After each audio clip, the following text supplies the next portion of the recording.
Hey everyone, Kevin here and welcome back to my channel. In a previous video, I talked about advice I'd give to people thinking about becoming teachers right now, but I realized that one of the points I made actually applies to everyone in any career, and I thought I should make an entirely separate video on that topic.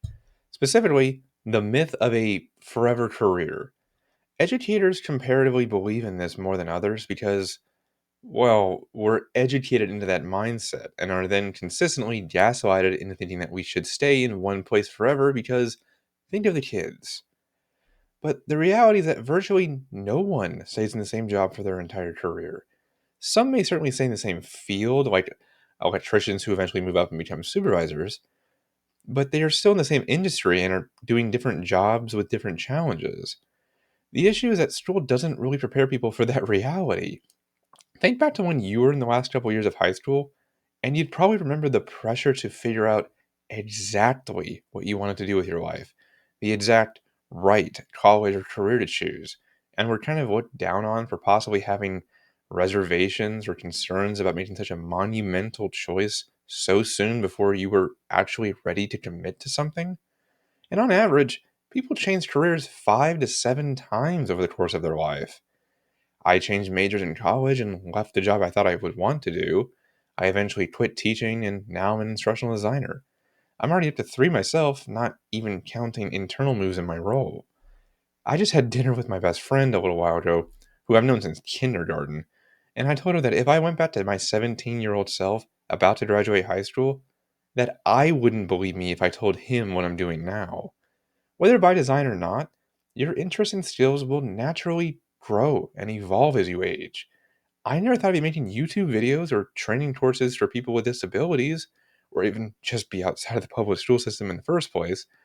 But my challenges as an educator drove me out, and I found a way to use those skills in another way with something I became far more invested in over time.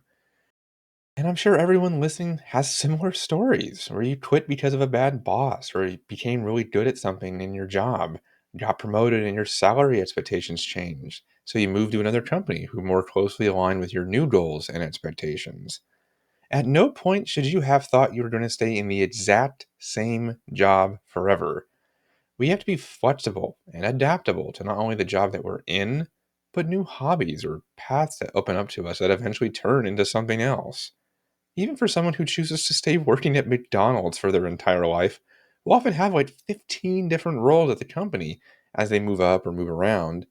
And like I said earlier, those are often different careers entirely, even if they're in the same overall industry. We've all seen those photos of people who lay out their name tags at a fast food restaurant or other business, and just tracking their growth and evolving jobs is really interesting and shows this exact point. And we can't buy into the myth of a forever career because of the pace of technology now either. Just look at how prevalent AI has gotten in the last few years and the natural concerns about whether it will eliminate jobs. And yeah, it will.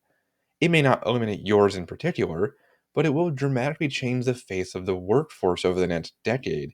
And it will force some people to upskill and change jobs or careers when their roles start to be made redundant, which is why the job market is not great right now. And even for those that aren't going to have that happen to them, everyone will be impacted by AI or new programs that increase their efficiency by eliminating mundane tasks from their schedule, thus allowing them to allot more time to other things they might be interested in pursuing. As an ID, that's happening a lot with some image generation and text editing that can be done through it right now. So I can focus more on the creative aspects of my job. One thing I kind of wanted to start wrapping up with too is the reminder that it's never too late to start over and change careers.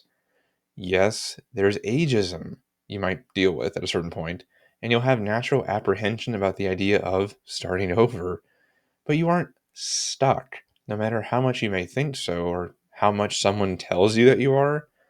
Whether you're 25, 45, or nearing retirement, you can make a shift if you really put your mind to it. Yeah, it might be hard, especially in this terrible job market we have right now. But you don't have to suffer in a job that's making you miserable or stay because you've committed so much of your time to this job. That's just a sunk cost fallacy and one that you really should reject. Again, Use me and the millions of teachers who've quit in the last nearly 6 years as examples of this. I committed a decade of my life to that, and others put in way more years than that, and yet we're happier, thriving, and enjoying whatever career we ended up choosing. We broke free of that forever career mindset, and so should you. Or if you're young enough, don't even believe the idea in the first place. It's a myth, and one that runs counter to human nature. We are creative beings, and staying in one place really stifles our creative capacities. So please keep that in mind. Well, guys, I hope you enjoyed today's episode. If you did, please click like and subscribe below or click the bell button to get notified whenever I post something new. It genuinely helps the algorithm and would be greatly appreciated. But for now, I've been Kevin, and I'll see you in the next video.